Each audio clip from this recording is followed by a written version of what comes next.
You wake up. Before you stretch, you scroll. A reel, a notification, a flash of dopamine, coffee, music, podcasts, noise disguised as normal.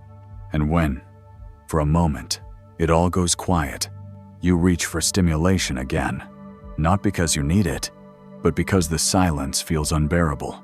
We've been trained to fear stillness, to equate emptiness with failure, and to fill every gap with a screen, a sound, a spike.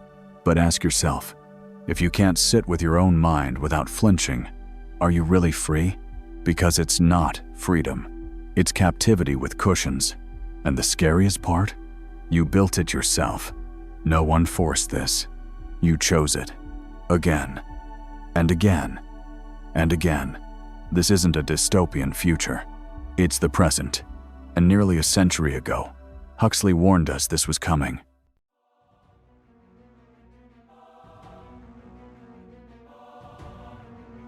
When people think of dystopia, they often imagine Orwell's vision, a world of boots stomping on human faces, of censorship, surveillance, and brutal repression. But what if the more dangerous future wasn't the one where books are burned, but the one where no one cares to read? George Orwell feared a world where truth would be concealed, freedom crushed, and thoughts policed. His nightmare was external control, big government, big brother, big fear. But Aldous Huxley feared something subtler and far more insidious. He imagined a future where there'd be no need to ban books, because no one would want to read them, where there'd be no need to censor thought, because no one would care to think. In Brave New World, control doesn't come through fear, but through pleasure. Not a jackboot, but a smile. Not prison bars, but entertainment feeds. Not propaganda, but overstimulation. Citizens, in Huxley's world, aren't forced into submission. They choose it. They crave it. Because when you're constantly soothed, constantly satisfied, constantly distracted, you lose interest in anything that demands effort, especially thought. Why rebel? When comfort is easier than conviction? Why? Question. When distraction is always available. In Huxley's society, the perfect drug is soma, a chemical that removes all discomfort, all restlessness, all inquiry. But today, soma doesn't need a prescription. It comes in the form of dopamine hits, likes, swipes, scrolls, sales, sex, sound. We don't need a ministry of truth to dictate what we think. We just need an algorithm that ensures we never stop consuming. We don't need guards to silence dissent. We need only endless entertainment to drown it out. And here's the terrifying truth. Orwell warned us of what we'd hate. Huxley warned us of what we'd love. And in loving it, we surrender ourselves. With a smile on our face. This isn't the tyranny of fear. It's the tyranny of ease. The dictatorship that feels like indulgence. Not the slavery you resist, the one you crave. But if the control doesn't come from outside, then where exactly is it operating from? Every time you reach for your phone without thinking, there's a pattern at play. A cycle hardwired into your biology. It begins with discomfort, boredom, loneliness, anxiety, a tiny, often unconscious tension. Then comes the trigger of vibration, a red dot, a flash of novelty. You react, swipe, scroll, tap, and your brain releases dopamine, the neurotransmitter of reward, reinforcement, and anticipation. The result? Relief, satisfaction, escape, at least for a moment. But what matters is not just the feeling, it's what your brain learns from it. Every time you repeat the loop, your neural pathways strengthen. It becomes easier to do it again, and again, and again. You're no longer making a decision. You're following a reinforced pathway, not a choice, but a reflex. This is the dopamine loop. Trigger, action, reward, memory, craving. A cycle that doesn't just respond to your needs, it reshapes them. And here's the most unsettling truth. Your brain wasn't designed for this volume of stimulation. In nature, dopamine evolved to reward meaningful survival behavior, eating after hunger, solving a problem, social bonding after effort. But today, with smartphones and digital content, the trigger is artificial, the effort is absent, and the reward is cheap. What was once a tool for motivation has become a mechanism of manipulation. Tech companies know this. Platform designers know this. They hire behavioral scientists to maximize retention, anticipation, and repetition. The algorithm doesn't just show you what you like. It trains you to like what it shows. You become less of a user and more of a subject. And that's the paradox. The more connected you are, the more controlled you become. Your attention commodified, your boredom monetized, your behavior conditioned. And because the reward is always easy, immediate, and pleasurable, your brain gradually unlearns how to sit with discomfort, how to wait, how to reflect. It forgets that pleasure used to be a consequence of meaning. Now, pleasure replaces it, the reflex you follow. It feels like a choice, but it isn't. It wasn't born in you. It was coded into you long before you could choose otherwise.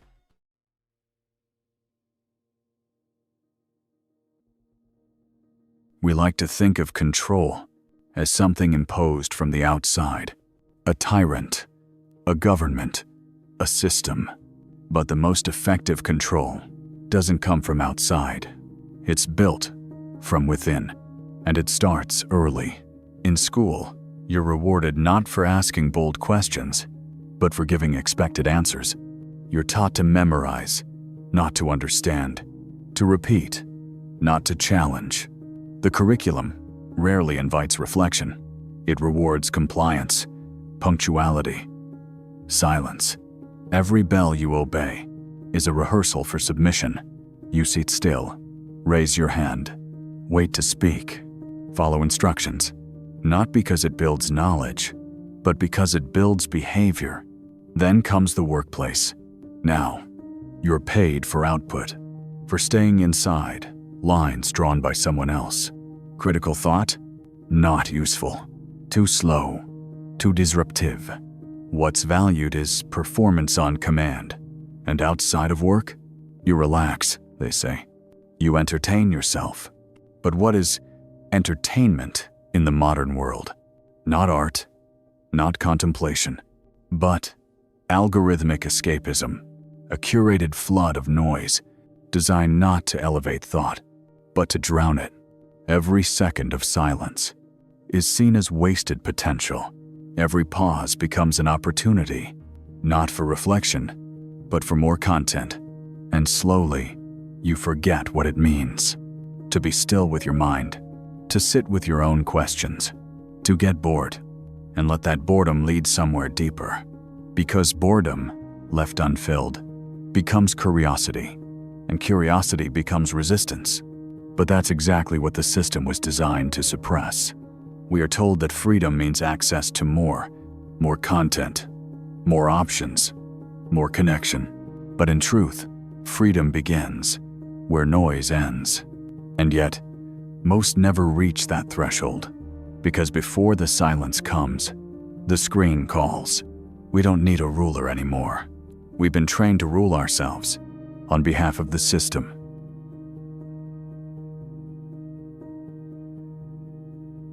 No one is forcing you to watch another video. No one is holding a weapon, telling you to scroll one more time, check one more app, binge one more episode. And yet, you don't stop. That's what makes it dangerous. Because it doesn't feel like control. It feels like choice. It feels like freedom. You say, I just need a break. But break from what? From boredom? From stillness? From yourself? The truth is unsettling. You're not being coerced. You're being comforted. And comfort, when engineered, optimized, and repeated, becomes sedation. This is the essence of Brave New World. In Huxley's Dystopia, citizens were kept docile with soma, a perfect drug. No pain, no guilt, no reflection, only peace, only pleasure. But today, soma doesn't come in pills. It comes in pixels, in the infinite scroll, in curated desire, and frictionless validation. Every app is built to anticipate your craving before you even feel it. Every algorithm is tuned to keep you just stimulated enough to never notice the emptiness growing underneath. It's not mind control, it's attention capture, and the currency is your discomfort. Because the moment you feel a flicker of sadness, stress, frustration, or existential fatigue, you know exactly where to run. Not inward, not upward, but sideways into content. This is no longer entertainment. It's anesthesia. And what's worse, this entire dynamic is self-reinforcing. The more you avoid your inner world, the more alien it becomes. The less you tolerate discomfort, the more fragile you become. Until one day, silence isn't just awkward, it's terrifying. A quiet room feels like a threat. A moment without stimulation feels like suffocation. But here's the paradox. You're not avoiding pain, you're avoiding depth. And the price of this evasion is your strength. Because strength is built in discomfort, in slowness, in sitting with the difficult questions long enough to find an honest answer. And when you can no longer face discomfort, you can no longer grow strong.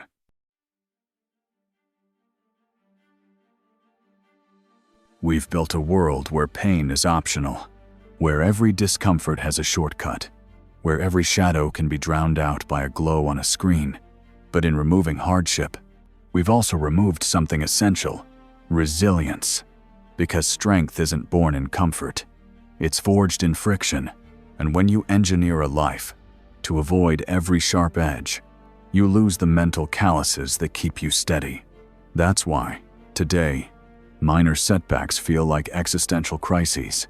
A missed message, a negative comment, a moment of being unseen. They all hit harder than they should, because we've lost the ability to sit with tension without immediately numbing it.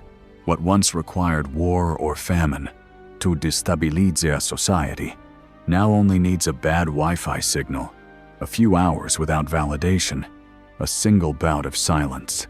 This is not just personal, it's systemic. We are softening, not out of compassion, but out of chronic overstimulation. We are comforted into compliance, stripped of the inner scaffolding that past generations built through trial, failure, and endurance. And here's what that means for power. A population that cannot endure discomfort is a population that cannot resist. You don't need soldiers on every street.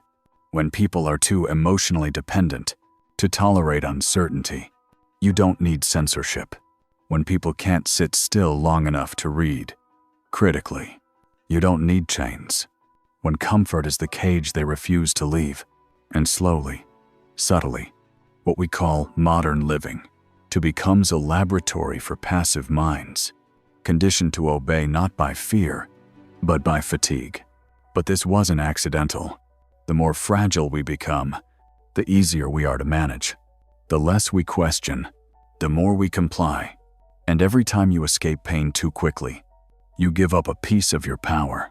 So if pleasure makes us weak, what makes us strong? It isn't more comfort. It's something far deeper, something discomfort alone can't erase.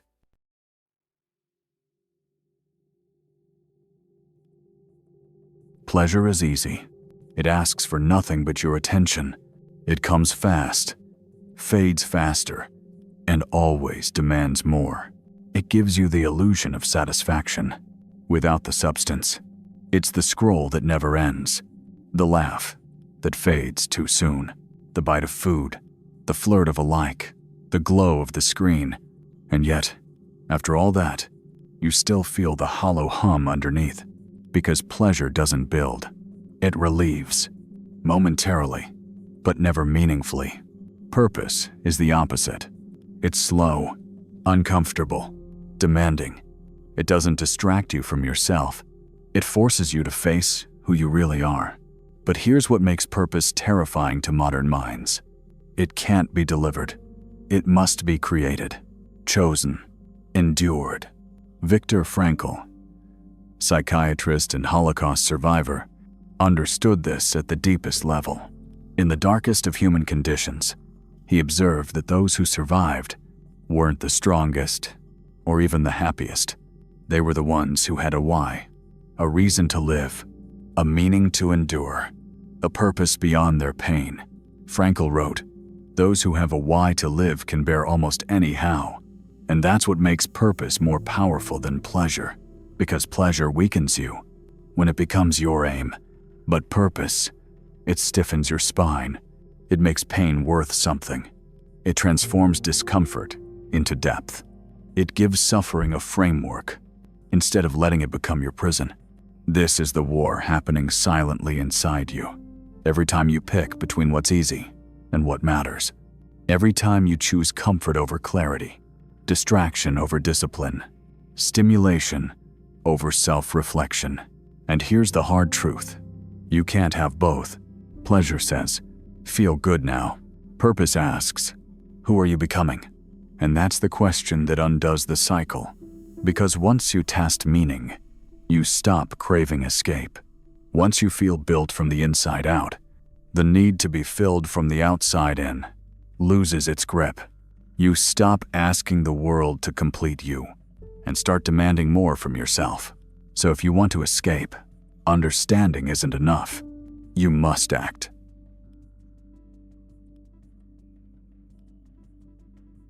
You've seen the pattern. You understand the trap. But awareness alone doesn't set you free. Practice does. Here are 4 steps. Simple, not easy. To begin the process of taking your mind back. Step 1. Interrupt the loop. Take a break from dopamine. This doesn't mean renouncing joy. It means reclaiming authorship over it. Temporarily detox from the things that control your nervous system. Social media, junk content, algorithmic noise. Silence the inputs so your mind can reset its thresholds and learn to feel again without being flooded. Step 2. Relearn discomfort. Sit with boredom. Let silence stretch. Observe your thoughts without editing them. Discomfort isn't the enemy. It's the doorway back to self-awareness. And like any muscle, your tolerance grows if you stop running from it. Let stillness become your training ground. Step 3. Interrogate your cravings. When you feel the itch to scroll, eat, click, escape, pause, ask, who profits from this urge? Who designed this need? Is this feeling even mine? This is critical thinking, not in theory, but in motion. It's how you begin to unlearn obedience, masquerading as personality. Step 4. Shift from consumption to creation. Replace reflex with intention. Instead of asking, "What should I watch?" ask, "What do I want to build?" It could be small. It could be quiet. But it must be yours. Because the moment you start creating, you stop being conditioned. Purpose isn't found in escaping the system. It's found in becoming someone the system can no longer predict. But beware. When you begin to break free, the world won't applaud. Waking up is not the hardest part. Staying awake when others are still asleep, that's the real challenge. When you begin to change, you don't just alter your routine. You shift your energy, your standards, your lens. And suddenly, the people around you feel it. Not because you said anything, but because your presence no longer plays by the same rules. You become a mirror, and not everyone is ready to see their own reflection. They'll say you're distant, though serious, though extreme, that you've changed. But beneath their words is something deeper, discomfort. Because when you stop numbing yourself, you make their escapism feel exposed. When you stop laughing at surface-level jokes, you force others to confront the shallowness of the script. You didn't reject them. You just stopped rejecting yourself. And sometimes, that's enough to make others uncomfortable. But this is where the journey gets quiet. Because, for a time, clarity creates separation. Not out of arrogance, but out of resonance. Your values evolve. Your tolerance narrows. Your silence gets heavier, and not everyone knows how to hold it. You'll miss the old connection. You'll be tempted to soften, to blend back in. But don't. Growth often begins as disconnection, and staying true to what you now see means accepting that not everyone will follow. But eventually, your new frequency will find its match. Not in quantity, but in depth.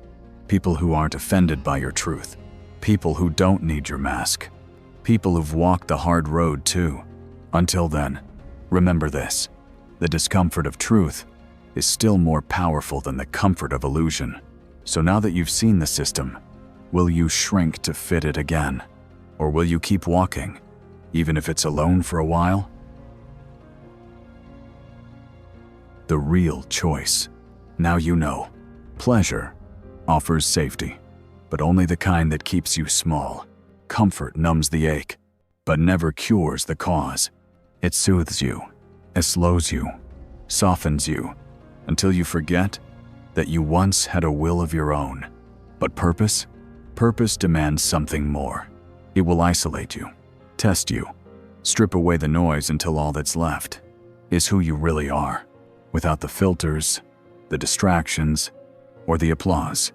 It won't offer quick relief, but it will offer something far more dangerous and far more real: freedom. Because in the end, this was never about what the world does to you. It's about what you do with what you've seen. So the final question is simple. Do you want to be comforted?